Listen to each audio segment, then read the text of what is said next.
কোয়েজার্সে উৎপন্ন হওয়া energy release হয় রেডিয়েশন জেটসের রূপে।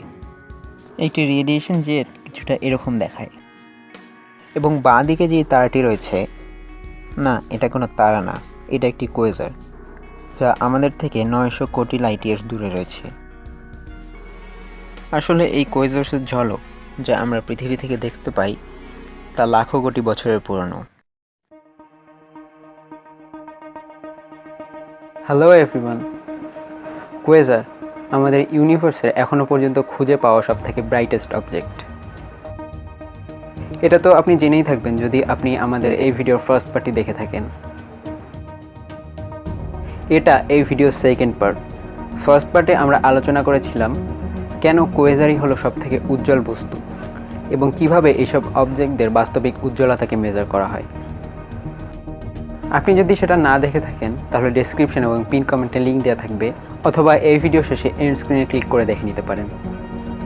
সো আজকে আমরা এই কোয়েজারেরই পোস্টমর্টেম করব। আর শুরু করার আগে এই ভিডিওর নিচে আপনি একটা লাল সাবস্ক্রাইব বাটন দেখতে পারবেন। সেটাতে ক্লিক করলে না তার কালার চেঞ্জ হয়ে যায়, চেক করে দেখতে পারেন।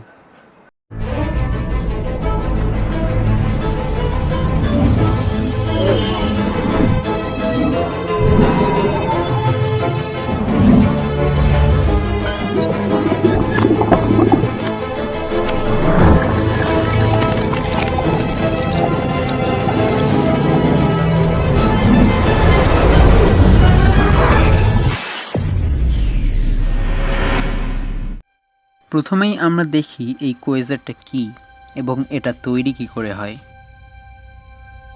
এটা আমরা ফার্স্ট পার্টে দেখেছি, সেটা আরেকবার রিক্যাপ করা যাক।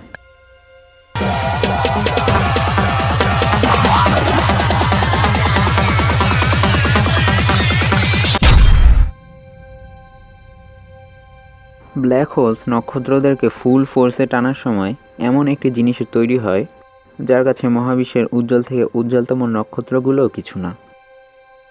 ব্ল্যাক হোলস যখন তারাদেরকে টেনে নেয় তখন ঠিক এরকম একটা দৃশ্য দেখা যায়।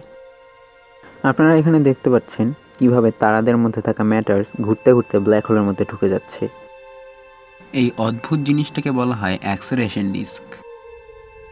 আর যেমনটা আমরা সকলেই জানি, ম্যাটারের মধ্যে ফ্রিকশন বা ঘর্ষণের ফলে এনার্জি এবং লাইট উৎপন্ন হয়।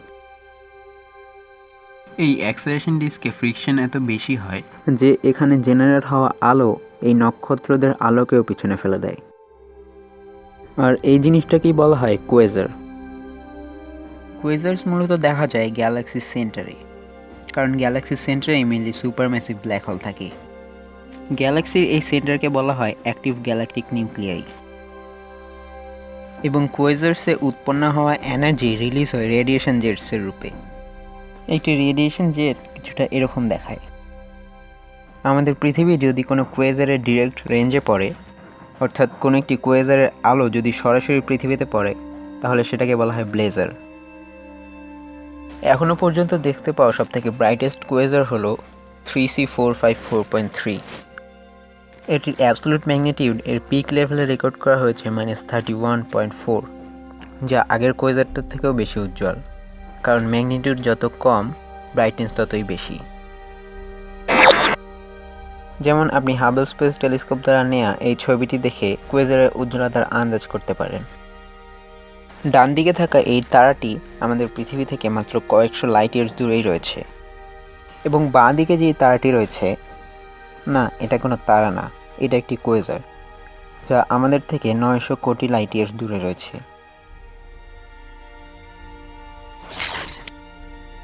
কিন্তু এই কোয়েজারগুলি এত দূরে কেন থাকে?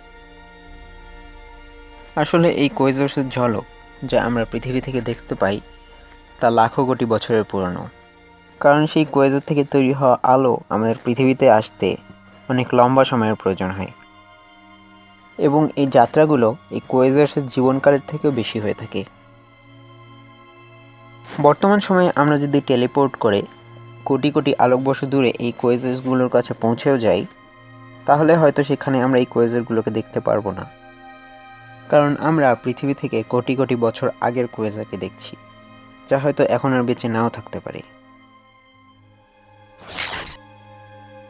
বেশিরভাগ কোয়েজার্সের জন্ম ইউনিভার্সের স্টার্টিং পিরিয়ডে হয়েছিল। সেই সময় নক্ষত্র অনেক বেশি ছিল এবং অনেক কাছাকাছি ছিল, এবং নক্ষত্রের এত কাছাকাছি থাকার জন্য ব্ল্যাক হোলও খুব সহজেই এদেরকে গিলে নিত। এবং নতুন নতুন তৈরি হওয়া ব্ল্যাক হোলও অনেক ছোট ছিল। নীল দেগ্রে টাইসনের মতে কোনো ব্ল্যাক হোলকে এই কোয়েজার উৎপন্ন করার জন্য প্রতি বছর অন্তত 10টি করে তারা কনজিউম করতে হবে। একটি ব্ল্যাক হোল যত বেশি তারাকে গিলবে ততই তার ইভেন্ট হরাইজন বাড়তে থাকবে, এবং এটি বাড়তে বাড়তে এমন পর্যায়ে পৌঁছাবে যখন এটি আর নক্ষত্রদেরকে ভেঙে ভেঙে গিলবে না, একটি নক্ষত্রকে সম্পূর্ণই গিলে ফেলবে। আর সেই কারণে কোনো অ্যাক্সিলারেশন ডিস্কও তৈরি হবে না, আর একই কারণে কোয়েজার্সও তৈরি হবে না। এই জন্য একটি ব্ল্যাক হোল যখন বড় হয় তখন সে কোয়েজার্সও কম উৎপন্ন করে, এবং সেই কারণেই এই কোয়েজার্সগুলো আমাদের থেকে আজকে এত দূরে রয়েছে। এর মানে এই না যে কোয়েজার্স আর উৎপন্ন হতে পারে না।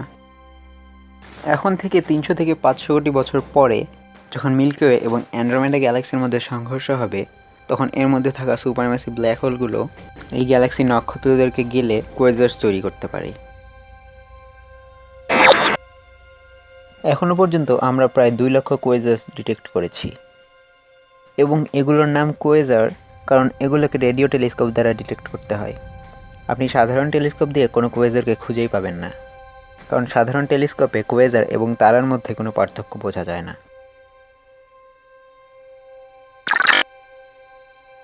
তো আপনাদের কি মনে হয় কোয়েজারের থেকেও ব্রাইটার কিছু থাকতে পারে যা আমরা এখনও খুঁজে পাইনি? তো আজকের ভিডিওটা এই পর্যন্তই। ভিডিওটি ভালো লাগলে অবশ্যই একটি লাইক দিয়ে দেবেন, আর ভিডিওতে যদি কোনো ভুল হয়ে থাকে অথবা আপনার যদি কোনো কোয়েশ্চেন থাকে অবশ্যই কমেন্টে লিখে জানাবেন। আর এই ভিডিওটি আপনার ফ্রেন্ডস অ্যান্ড ফ্যামিলির সাথে শেয়ার করুন যাতে তারাও এর সম্পর্কে জানতে পারে। আর যাওয়ার আগে অবশ্যই আমাদের চ্যানেলটিকে সাবস্ক্রাইব করবেন এই ধরনের ভিডিও রেগুলারলি পাওয়ার জন্য। তো আজকের ভিডিওটা এই পর্যন্তই। ভালো থাকবেন, দেখা হবে আবার অন্য কোনো ভিডিওতে।